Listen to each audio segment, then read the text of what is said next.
우리가 보십시오. 계속 이 고민을 했거든요. 자, 판매자 있어. 위탁 판매가 아니야. 위탁 판매는 물건을 쳐 팔고 그 판매된 범위 내에서 도금 주고 난 못해서 다 도로 가져가라는 거지 않습니까? 근데 이제 보통 이제 지사 내지는 대리인들이 있죠. 판매 대리인. 이 새끼는 뭐 지점이에요. 지사. 판매자 지사인 거예요. 시킨 대로 할 뿐이야. 그다음 재고만 관리하고 그러니까 지 재고로 관리하지 않아. 원래 실제로 그렇거든요. 외국인들 외국 본사에 있는 사람들이 한국에 이제 그 에이전트 내지는 우리나라의 지사들한테 물건을 보내면서 재고 관리를 누가 하는 줄 아시고 본사에서 해요. 많은 경우에 물론 이제 완전히 독립된 법인에서 재판매가 일어나서 다시 재판매가 일어나는 경우는 제외하고 일부 경우에는 이런 대리인 거래를 하는 경우에는 전부 다 본사에서 이 웹이나 시스템으로 연결해 가지고 얘들은 창고를 임대 또는 그냥 뭐 이거 그 수입 통관만 딱 해. 재고 얼마 쫙 있는 거 요 본사에서 카운팅을 해서 가지고 있는 데이터 좀 전송이 돼. 본사에 다 관리한다. 몇 개 팔려니 오늘 몇 개 보내줘야 되겠네. 이거 완전히 대리인 역할을 하는 거거든요. 그러니까 그 이야기를 좀 실무적으로 쓰는 거예요. 재고를 그냥 단순히 관리하고 보충하는 수준, 수입 통과만 절차를 이행하는 수준. 그러니까 이제 외국에 본사를 두니까 수입 통과할 주체가 누군가 있어야 되죠. 있어야 되니까 그냥 에이전트 비슷하게 대리인을 만들어 놓은 경우죠. 얘들은 판매에 대한 책임을 전혀 지지 않습니다. 이걸 뭐 전혀 향유하지 않아요. 여기서 본사에서 회계 관리를 싹 다 하는 형태를 말합니다. 우리가 일반적으로 알고 있는 나이키 코리아 뭐 이런 코리아들 있잖아요. 그건 이렇게 관리하는 형태가 아닙니다.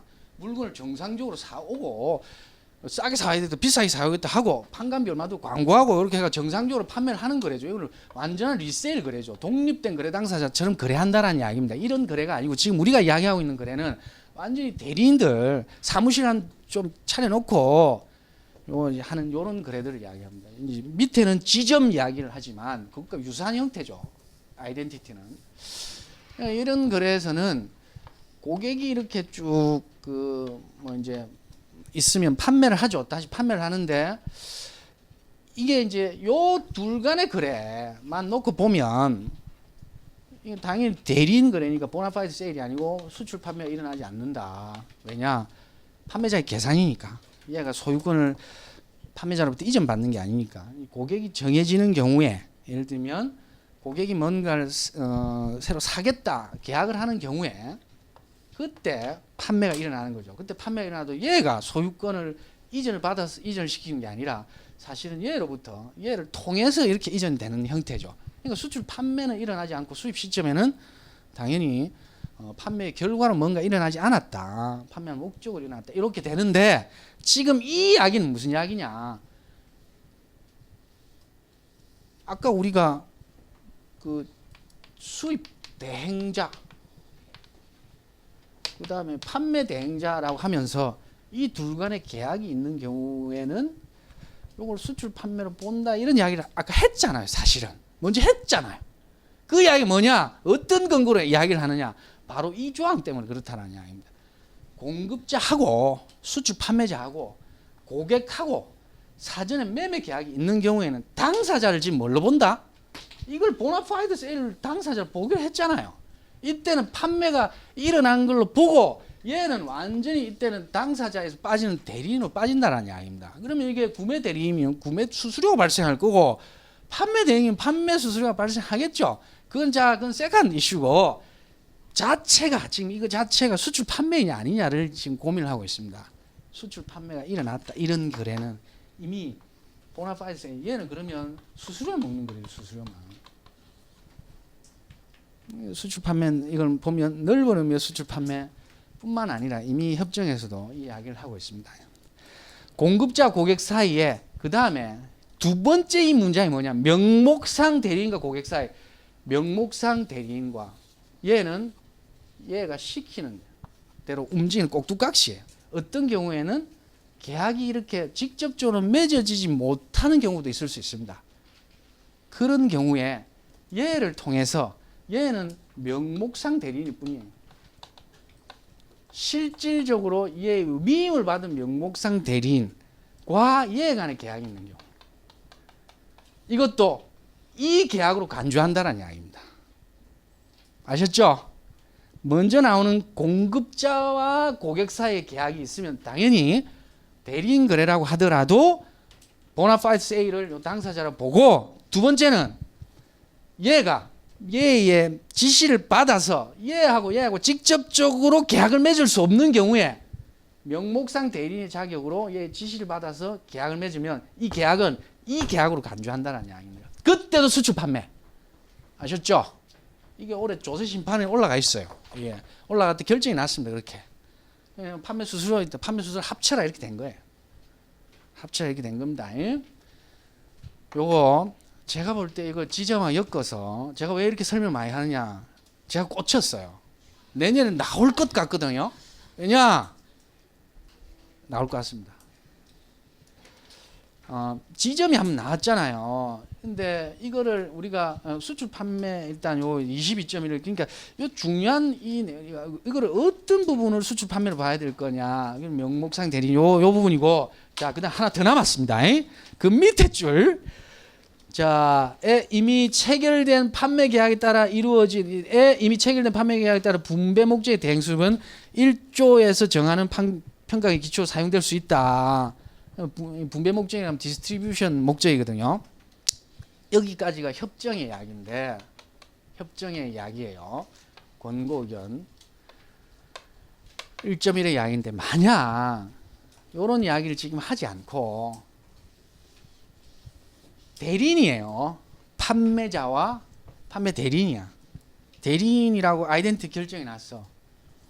그런데 이게 자기 계산으로 물품을 수입했어. 그래서 계약을 맺었어. 이거 수출 판매입니까 아닙니까? 그러니까 이 자기 계산이라는 말은 뭐냐? 지금 공급자의 계산이라는 건 여전히 재고 관리를 판매자가 수입 시점까지, 그리고 수입 이후에 임대한 뭐 창고 같은데 뭐 지가 관리한다는 이야기인데, 그게 아니라 이건 명백히 이제 판매 대리인의 아이덴티티 정체성을 가지고 있었던 놈인데, 지가 리세일을 한번 해보겠다고 물품을 사와서 자기 계산으로, 그러면 이익에 대한 향유도 하고, 이제 문제가 생기면 자기가 뭐 재고의 어떤 위험도 안아야 된다는 이야기죠. 자기 계산으로 수입을 해서 재판매를 했어요. 뭐 계약을 맺든 뭐 계약에 뭐 가름하는 형식을 맺든, 이거는 판매일까요 아닐까요? 수출 판매일까요 아닐까요? 요 지점에서 멍청한 질문입니다. 그거는 당연히 판매죠.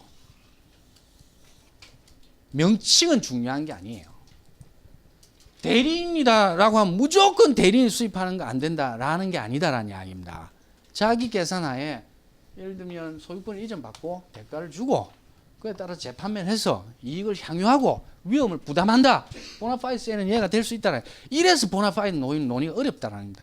데피니션 자체가 대리인 수입하는 게 무조건 안 된다라는 개념이 아니다. 이건 어디 나오느냐? 이건 WCO 교육 모듈에 나옵니다. 이 두 가지 형태가 있어요. 그러니까 여러분들이 이 세 번째 그 중간인이 수입하는 물품을 딱 아셔야 되는 거는 협정 본문에 나오는 거. 기본적으로 요 프레임 들어오는 거 재고 보충이다. 통관만 단순 수행한다. 안 된다. 자, 그 다음에 하나 더, 얘와 매매 계약이 있는 경우에 이거는 세일로 간주할 수 있다. 그 다음에 이 둘 간의 매매 계약이 불가피하게 맺어지지 못하는 얘 둘 간의 명목상 대리인으로 판매자 지시에 따라 하는 것도 가름한다. 두 번째입니다. 이 두 번째. 세 번째, 얘가 지 계산하에서 들어오는 거 정상적으로 수입해서 위험 부담하고 이익을 향하고 재판매했다. 이것도 수출 판매에 해당된다. 그러니까 이게 완전히 다 씹어 드신 거예요. 완전히 다 씹어. 자, 지점 들어가서 하나만 더 할게요. 지점까지 하나만 더 하면, 왜냐하면 3과 4가 결코 분리가 되는 게 아니거든요. 본질은 여전히 동일하다라는 이야기입니다. 자, 쉬기 전에 요거까지 좀 달릴게요. 자, 별개의 법적 사업체가 아닌 지점이 수입하는 물품에 대해서는 별개의 지점이 아닌, 별개의 법적 사업체가 아닌 지점이 수입하는 물품. 이거 돼 있죠. 관계법률에서 별개의 법적 사업체로 간주되지 않은 지점의 경우에는 판매가 될 수 없다.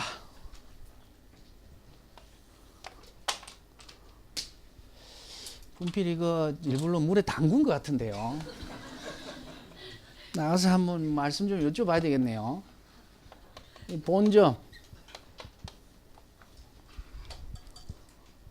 구매자, 지점. 본점과 지점, 우리가 이제 본사와 지사와 다른 나이키 코리아는 다르죠. 해외에서 100% 투자한 거죠. 근데 이 본점, 지점은 다른 게임인데, 지사가 있고, 지사에는 지점과 연락, 영업 사무소가 있거든요. 근데 이제 법인의 개념이 또 하나 더 있어요. 나이키 코리아 이런 개념이죠. 지사라고 하면 완전히 틀린 말은 아닌데 보통 법인은 콜포레이션의 개념이고 지점은 브랜치의 개념이거든요. 브랜치. 그러니까 영문으로도 이제 브랜치라 나와 있습니다. 이건 오피스의 개념이에요. 오피스. 뭐 이렇게 오피스.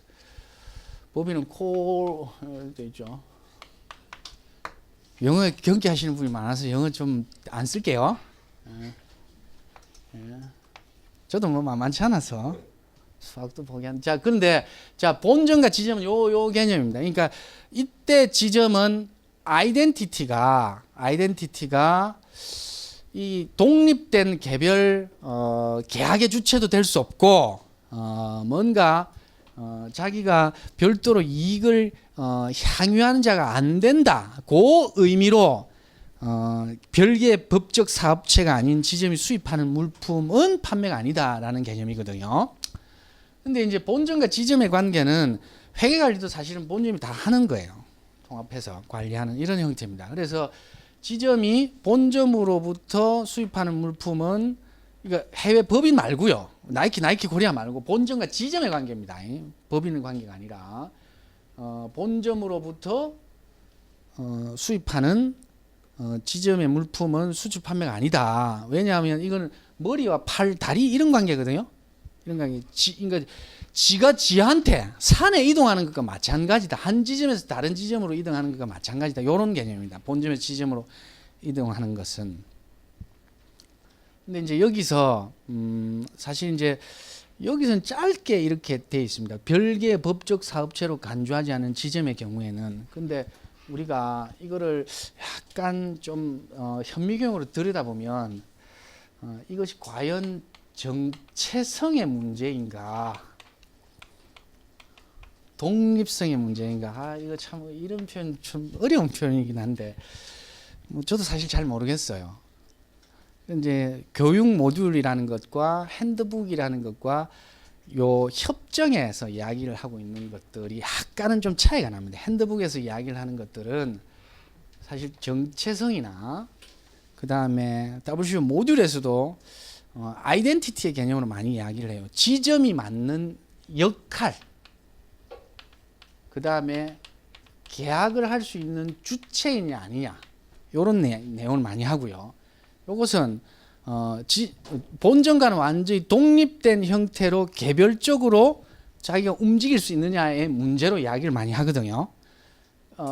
이 권고의견에서는 약간 요 개별성에 대한 부분들을 좀 이야기를 하는데 그 내용이 뒤에 좀 여러 가지 좀 섞여 있어요. 섞여 있는데 여러분들이 이제 이런 내용들은 굉장히 추상적이고 모호하잖아요. 다만 이제 사례를 하나 말씀을 드리면 본점으로부터 수입되는 이 지점으로의 물품은 수출 판매로 간주하지 않습니다.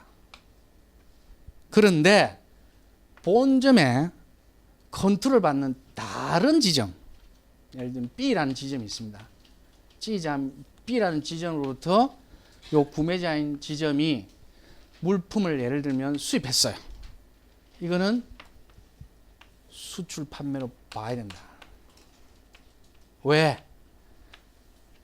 이게 본점에서 일방적으로 컨트롤하는 요 개념이 아니라 독립된 지점과 지점 간의 관계이기 때문에 지점으로부터 수입하는 물품은 독립성이 인정이 된다.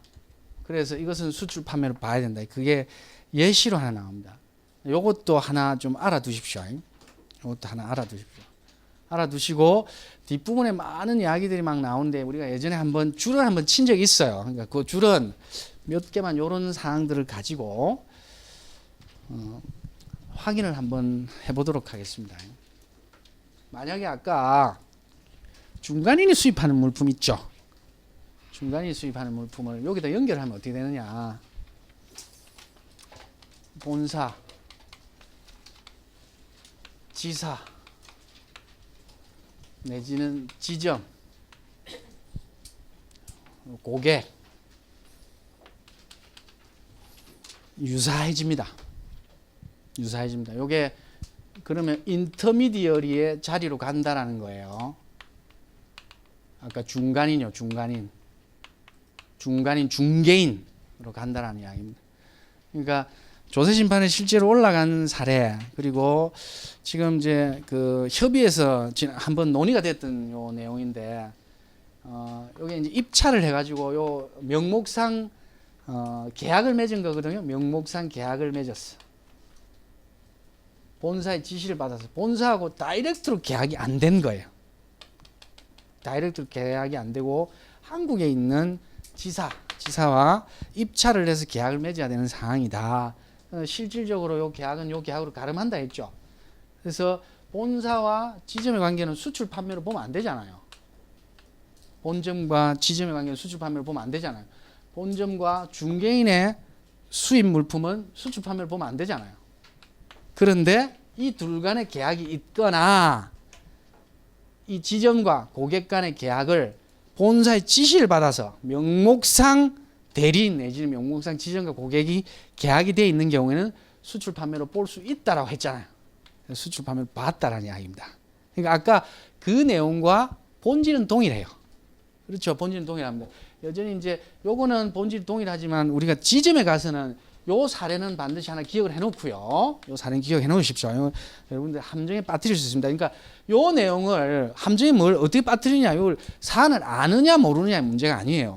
왜냐하면 시행령 17조와 권고규 1.1은 여전히 수출 판매에 해당되는지 안 되는지를 여러분들한테 본질적으로 묻고자 하는 건데, 그게 핵심 뭐냐? 보나파이드 세일 당사자 있느냐? 그 다음에 진정한 수출 판매 당사자가 누구인지에 대한 부분들을 여러분들한테 묻고자 하는 부분들인데, 이 내용들을 통해서 충분히 그런 이야기들을 할 수 있다는 이야기, 많은 이야기들을 끌어낼 수 있으니까 사례를 주면서 그 이야기를 충분히 권고규 1.1에서 이야기하고 있는 내용들을 기술하도록 하는 거, 굉장히 좀 난이도가 높은 문제이긴 하지만 그런 의미에서 지점 간의 문제, 개별적으로 본점과 지점 간의 관계는 수출 판매 아니지만 요 별개 독립된 거래 당사자 간의 요 둘 간의 관계는 수출 판매로 인정된다. 요 사안 하나 학습을 해 놓으시고, 아까 중간인이 수입하는 물품, 그 다음에 계약이 있는 경우 기억해 놓으시고, 동시에 이제 최종적으로 여기다 연결을 해서 이것도 하나 기억을 해 놓으십시오. 아셨죠? 아셨죠?